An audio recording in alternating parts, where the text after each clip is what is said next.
વાહ વાહ વાહ. તને કેટલી વાર કીધું છે તારે મારા માટે કઈ નહીં લાવવાનું. જા મારી સામેથી. કઈ સમજતી જ નથી. વાહ શું છે તમારે અને શું એને તમારું બગાડ્યું છે? સવાર સવારમાં જેમ તેમ બોલ બોલ કરો છો. ઈ તને ન સમજાય. હવારમાં એનું મોઢું જોયું હોય ને તો અપસુકન થાય. હારે જાતા જ એના ધણીને ખાઈ ગઈ. વાહ તમે આવડા મોટા છો ને મારે કેવું પડે મને સારું નથી લાગતું. આ તમારી બેનના નસીબ ખરાબ એટલે હું કે તમે જેમ તેમ કહી દેવું ચાલે. મારી બેનને મને કઈ ભારે નથી પડતી. રેવા દે ને ભાઈ, બા સાચું કહે છે. ચાલ તું મને ઓરડામાં પૂરી દે. હા જા જા એને પૂરી દે રૂમમાં.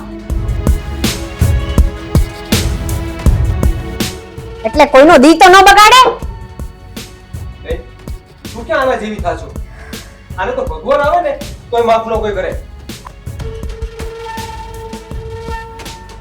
અરે બસ હવે લપ નથી કરવી. જા તને કીધું ને એટલું કર. બંધ કરીને જા હવે.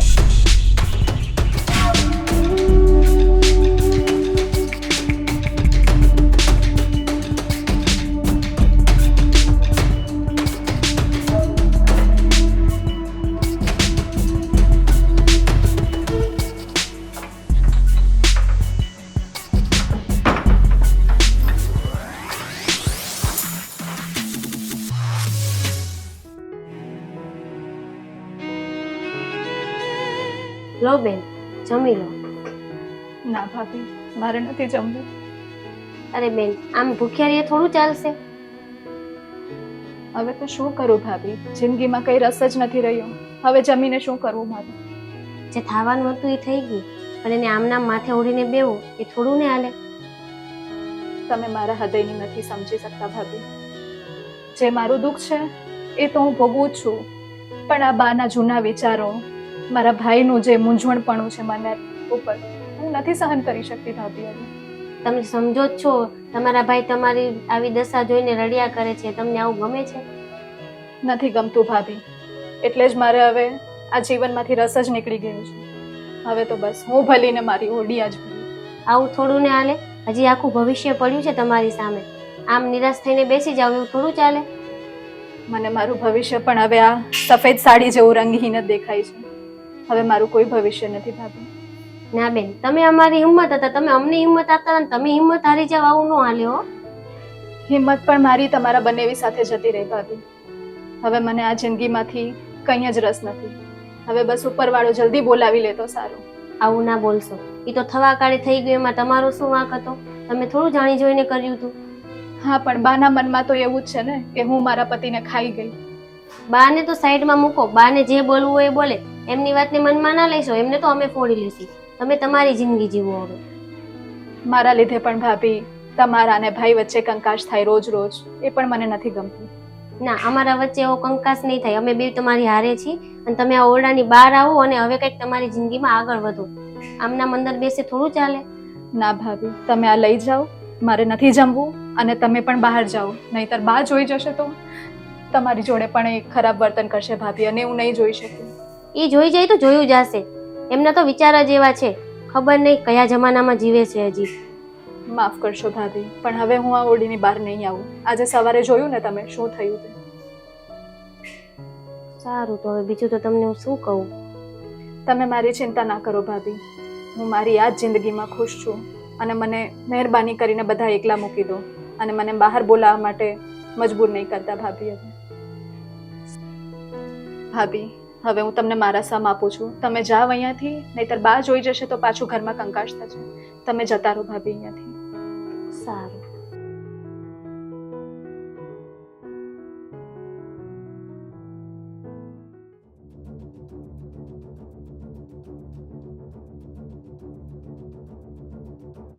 કેમ નિરાશ થઈને બેઠા છો?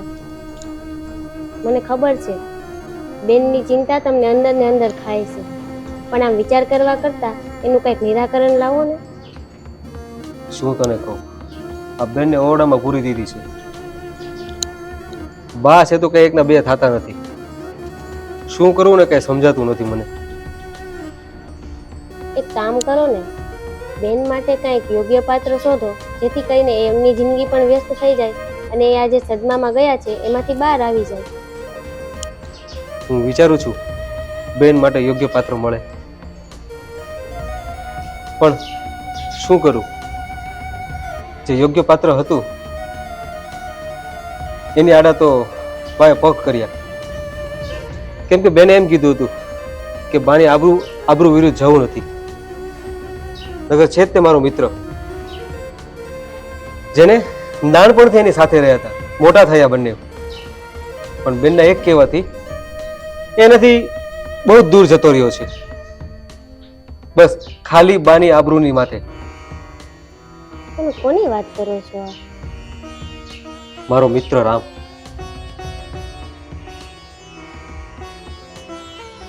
મારો મિત્ર રામ પણ એ ક્યાં છે, શું કરે છે એ કઈ જ ખબર નથી. પણ તમે એમના કોઈ મિત્રને કહો, એને જેની ખબર હોય કે ક્યાં છે, તમારી મદદ કરે એને ગોતી લાવો ને. વાત તારી સાચી છે, કંઈક તો રસ્તો કરવો પડશે. ઠીક છે, હું કંઈક તપાસ કરું એની વિશે, જાણું કે ક્યાં છે, ક્યાં રહે છે, પછી કંઈક આ વાતનું નિવારણ લાવશે. એમને આવવાથી જો બેનની જિંદગી સુધરી જતી હોય અને બેન નવા જીવનની શરૂઆત કરી શકતા હોય તો પછી એને સાથે લગ્ન કરાવવામાં વાંધો શું? નહીં, વાત તો તારી સાચી છે. ઠીક છે, હું જાઉં અને તપાસ કરું, અને હા, તું છે ને બેનનું ધ્યાન રાખજો. ઠીક છે? હા, કાંઈ વાંધો નહીં. તમે બેનની ઉપાધિ ન કરતા એમનું ધ્યાન રાખી લેજો.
ઓળખાણ પડી? તમને યાદ ન હોય ને તો હું શ્યામ. આપણે નાનપણમાં સાથે રમતા હતા, સ્કૂલે ભણતા હતા. અરે હા, રામના મિત્ર તમે. હા, ઓળખાણ પડી. બહુ ઘણા સમય પછી મળ્યા. તો રામ તો તમારે કોન્ટેક્ટમાં જ હશે ને, તમે ઓળખતા જ હશો ને? હા, રામને અમે બે બંને બહુ સારા મિત્રો છીએ અને આમ જોવા જઈએ તો અમે બે ભાઈની રીતે રહીએ છીએ. અને આજે હું બહુ જ ખુશ છું રામની પ્રગતિ જોઈને. તો મારું એક કામ કરશો, મને પ્લીઝ રામ સાથે મળાવશો? હું તમારા આગે હાથ જોડું છું. અરે ભાઈ, એવું તો ના કરો. એટલું બધું તો તમારે શું રામનું કામ પડ્યું કે તમારે એમને મળવું છે? નહીં, મને કહો ને રામ ક્યાં રહે છે, શું કરે છે, મારે એમને મળવું છે, પ્લીઝ જલ્દી. જો ભાઈ, અત્યારે તો રામ મારે વાત નથી થાય એમ. હું તમને ટાઈમ મળે અને કોન્ટેક્ટ થાય તો તમને જરૂર વાત કરાવીશ રામ જોડે હું. પણ ના, એવું હોય તો તમે મને કોલ કરીને એક વખત વાત તો કરી જો, ક્યારે મળશે, શું છે શું નહીં. કઈ નહીં, હું રામને કોલ કરું છું. જો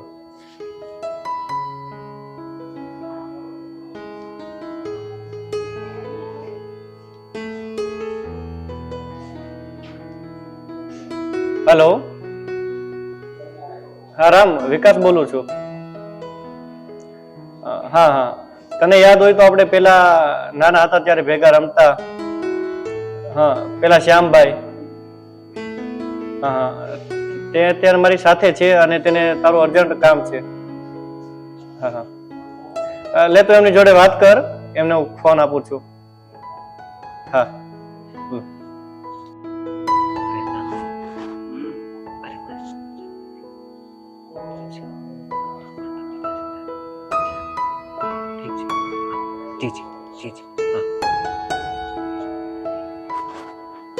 વિકાસ, તારો ખૂબ ખૂબ આભાર. ખાસ તો હું મારી બેન માટે જ આવ્યો હતો. આ તો વાત કરાય નહીં, પણ આ તો તમે મારું કામ કર્યું ને, એટલે હું તમને કહું છું. કેમ કે જો રામ આવે ને તો જ મારી બેન માને એમ છે, બાકી મારી બેન માને એમ છે નહીં. ઠીક છે, હું રજા લઉં.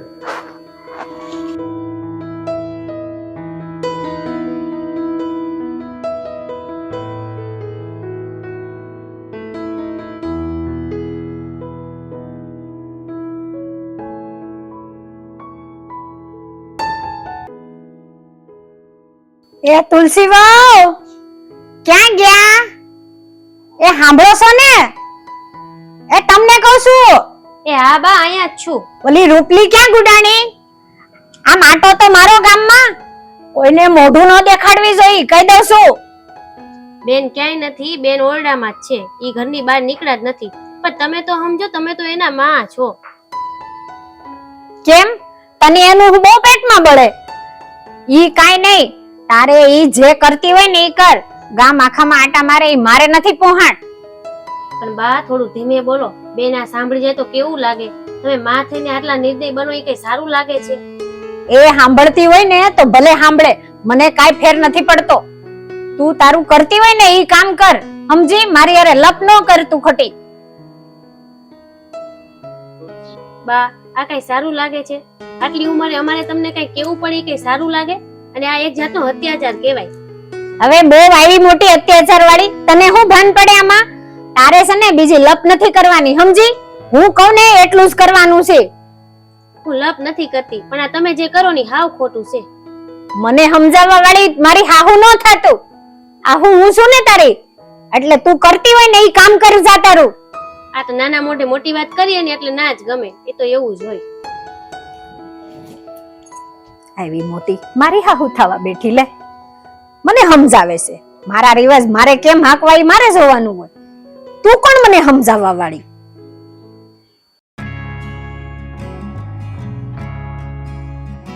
શું ડોશીમાં તમારો કાયમ અવાજ જ આવતો હોય? ઝાડ સ્કૂલે જઈએ આ તમારો દેખાડો ચાલુ. અરે ડોશીમા વાળી ન્યુ, તમે હું એટલે હવાર મારા ઘરે આવ્યો છો? તમે કોણ મારા ઘરની પંચાયત કરવા વાળી? હે, તમને કીધું છે કોણે પંચાયત રાવું લઈને આવવાની? દીકરીને ન રાખી તો પાછી મોકલી દો ને. આમ તો દેખાડો કરો. અરે હું મારી દીકરીને હાસવી લે. તું કોણ મોટી વાળી મને સલાહ દેવા વાળી? આટલા બધા વૃદ્ધ થયા, તમને સમજાવવાના ના હોય અમારે? એ મને કાઈ ન સમજાવી, ઘરે જઈને તમાર માયુને સમજાવજો. અમાર નાય સમજેલી છે એટલે જ તે આવી નીકળ્યું મને સમજાવ્યું લે હવારના પોરમાં. પણ આ રોજનું થયું હવે. અમે નિશાળે જઈ તોય સાસુ વહુ રોજ બાજતા જ હોય છો, એટલો બધો દેખાડો કેમ? મારી વહુને ખીજાવશું ને? તું તારું નિહાળ જવાનું કામ કર ને. તને કોણે રોકી છે? હાલો ક્યારે નહીં સમજે. એની કરતા તમારી દીકરીને પાસે મોકલી દો તો લપસ મટે. હા મોકલી દે. લપવાળી ન્યુ લે હાલી આવ્યું મને આવું કરવા આવે છે મારી વહુની ને મારી દીકરીને.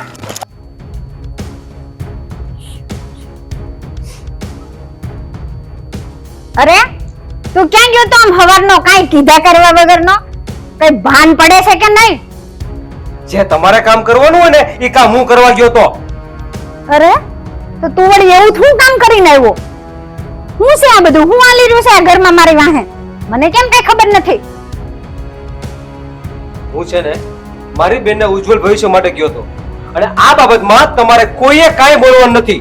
મારી બેનને રામ સાથે પરણાવવાનો છું. શ્યામ તમે આટલા બધા ગરમ ના થશો. શું થયું છે? ઈ તારે જે કરવું હોય ને ઈ કરજે, પણ જો મારી વાત સાંભળી લેજો બે જણા. અને હવે તમે એની હારે પરણાવી છે ને તો પાછી જો આ ઘરમાં આવી ને તો હું આ ઘરમાં પગ નહીં મૂકવા દઉં. કાઢી મૂકે એને હું ઘરેથી, સમજી લેજો બે.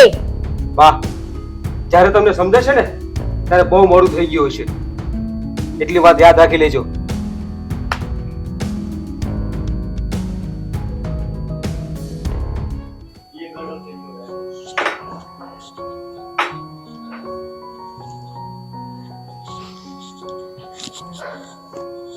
ભાઈ તું આ શું કરે છે?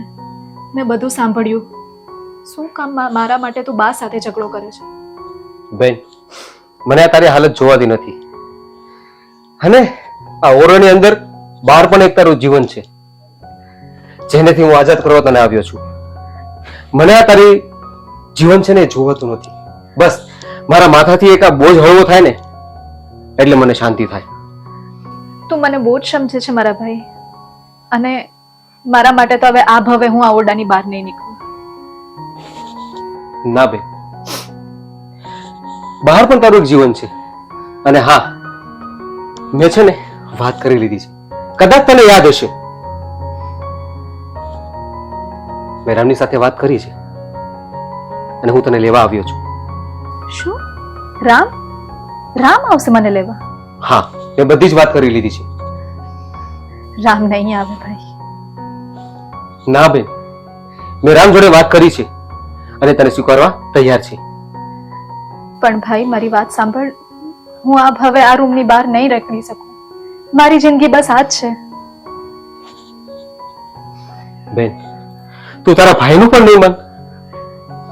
એવી વાત નથી મારા ભાઈ, પણ તું સમજવાની કોશિશ કર.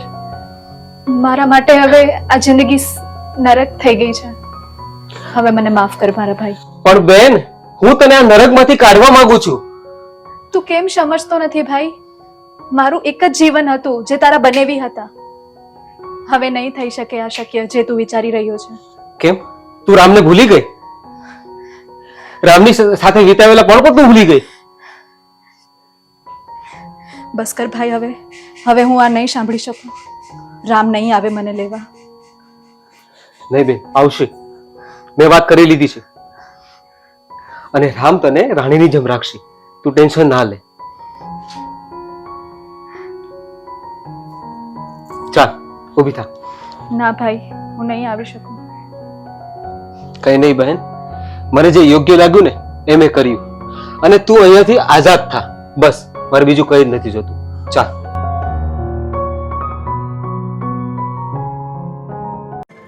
તમને કેટલી વખત નલે નલે ના પાડ્યું પણ તમારે કઈ સમજવું નથી. વડીલ ઘરના તમે છો, મને કંઈક થોડુંક સમજાવવાની સમજો ને તો જરૂર જ સારી વાત નથી. કહેવાય. મને સમજાવત ને હું સમજેલી છું. એ તો ખબર જ છે, આવડા મોટા ગઢા છે પણ મારે કેવું પડે, તમારા કામ મારે કરવા પડે. એ તમે કરતા કરો. મને સમજાવવાની જરૂર નથી. હા, આવ રામ, આવ. સારું થયું તું રામ, તું આવી ગયો. એમ પણ મારી બેનને દુખી જોતા હું નથી જોઈ શકતો. અને હા, તું રાજી ખુશીથી એને લઈ જા.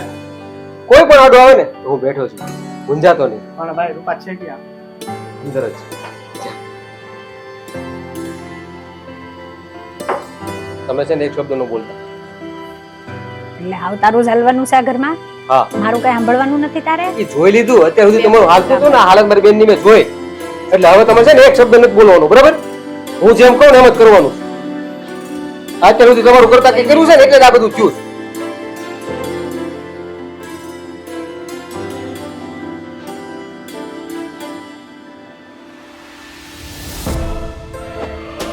રામ, તું અહીંયા? જિંદગીમાં આટલું બધું થઈ ગયું તે મને કીધું નહીં. જાણ કરીને પણ શું કરું? તને અહીંયાથી દૂર કરવા વાળી તો હું જ હતી ને. પછી મારો શું હક? હકની વાત કરીને મારી લાગણીને ઠેસ પહોંચાડવાનો તને શું હક છે? રામ, હું વિધવા છું. તો શું થયું? અત્યારે સમાજ મને ખૂબ જ મેણાટોણા મારે છે. મારા સમાજથી મતલબ હોત તો હું આવ્યો ન હોત. આગળ જતાં તારે પણ આ જ સાંભળવું પડશે રામ. એ પછી મારો પ્રશ્ન છે, તારો નહીં. ચાલ હવે જવાનું છે. વિચારી લેજે રામ. બધું વિચારીને આવ્યું. તે વાત કરી લીધી છે મારા ઘરવાળા સાથે? બધું વાત કરી લીધી. હવે હું શું કહું? કાંઈ કહેવાનું નથી, મારી જોડે આવવાનું. ઠીક છે રામ. ચાલો.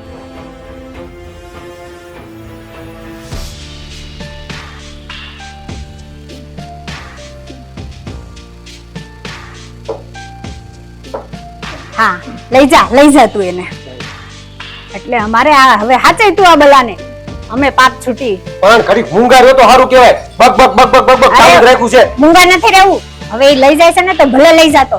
હવે એ આ ઘરમાં પાછી આવી ને તો હું એને રાખવાની જ નથી. હવે એ હાસવશે, જે કરે એ મરી જાય તો ભલે ત્યાં મરી જાય. મારે આ ઘરમાં હવે એ છોડી ન જોઈએ. કેમ નો આવે? એનું ઘર છે. બસ કીધું ને, હવે એ આ ઘરમાં એની એન્ટ્રી નહીં. પૂરી વાત. ઈ આ ઘરમાં આવશે આવશે ને આવશે. જ્યાં સુધી એનો ભાઈ જીવે છે ને ત્યાં સુધી આ ઘરમાં પણ આવશે જ તે. હું આ ઘરમાં છું ને ત્યાં સુધી હું હવે એને આવવા નહીં દઉં આ ઘરમાં. ઈ તો હું જોઉં છું, તમે કેમ નથી આવવા આ દેતા? જોઈ લેજે.